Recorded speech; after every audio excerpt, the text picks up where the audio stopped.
everyone, Miss Lilley here. I'm really excited today to be reading one of my favourite stories from when I was in primary school by Jacqueline Wilson. So I'm going to be reading The Suitcase Kid today, and as it is a chapter book, I'm going to just read a couple of chapters today. I hope you enjoy it. When my parents split up, they didn't know what to do with me. My mum wanted me to go and live with her. My dad wanted me to go and live with him. I didn't want to go and live at my mum's new place or my dad's new place. I wanted to stay living in our old place, Mulberry Cottage, the three of us together. 4, counting my pet Sylvanian family spotted rabbit, Radish. There were all these arguments about who would get custody of me. I thought they were talking about custard at first. I hate custard because you can never tell when there's going to be a lump, and it sticks in your throat and makes you shudder. My mum got mad and my dad got mad and I got mad too. I felt I was being split up. Half of me wanted to side with mum, half of me wanted to side with dad. It was much easier for Radish. She just sided with me.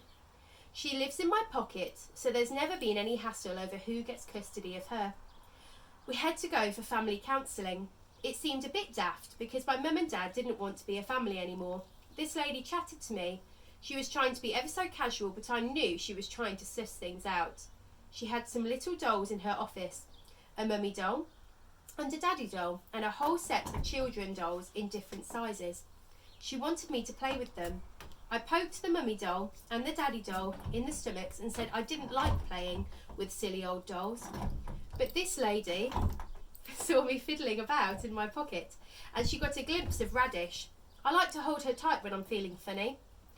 Oh, what a dear little toy. Do let me have a look, she said, in that silly voice grown-ups use when they're trying to get you to like them. She's not a toy, she's a mascot, I said. I didn't want to show her Radish at all. She's mine and she's private. But I had to let this lady paw her about and undo her frock and turn her upside down in a very rude sort of way. What's Bunny's name? She asked. You'd have thought I was 2 years old, not 10. I just shrugged and shook my head. That's Radish, said Mum.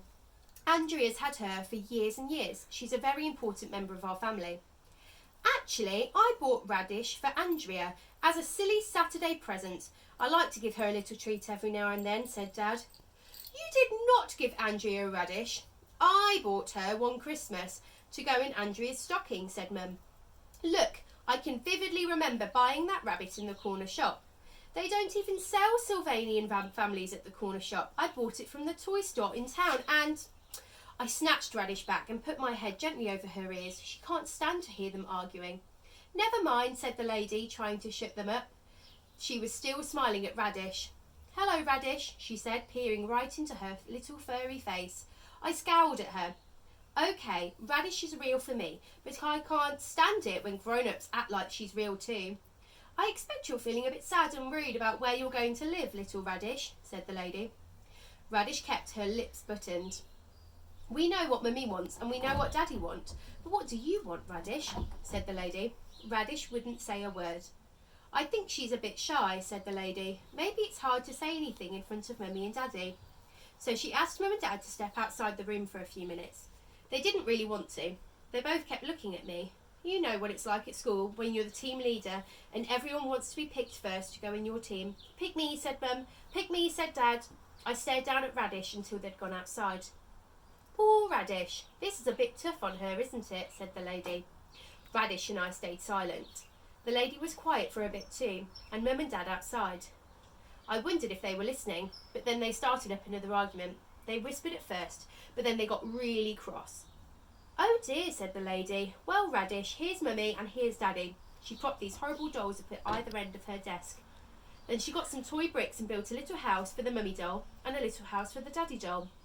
She reached out and took Radish, putting her in the middle. Then she looked at me. Where does Radish want to live, Andrea? Does she want to live in house A? She pointed to the Mummy doll's house. Or does she want to live in house B? She pointed to the Daddy doll's house. She wants to live in house C, Mulberry Cottage, where we've always lived, with Mum and Dad and me, I said. I know she does, but she can't. Not anymore. It wouldn't work out. Just listen to Mum and Dad, she said. They were shouting now. They can't be happy living together. You can see that for yourself, can't you, Andrea? But they both love you very much and they want you to be happy. So which house do you think you and Radish would be the happiest in? House A, she pointed to the Mummy Doll's house again, or House B, Daddy Doll's turn. I looked at House A, I looked at House B, I looked at Radish. I made her walk one way, I made her walk the other. I made her trek backwards and forwards across the desk. She still wants to live in House C, but if she can't do that, and I still think she could, then she wants to live in House A and House B. Ah, said the lady, you mean she wants to live in House A one week and House B the next week? So that's how it was decided. Radish lives with me, in my pocket, as she's always done. She's the luckiest one. And I get to live in my mum's house one week and my dad's house the next. It's as easy as A, B, C. I don't think.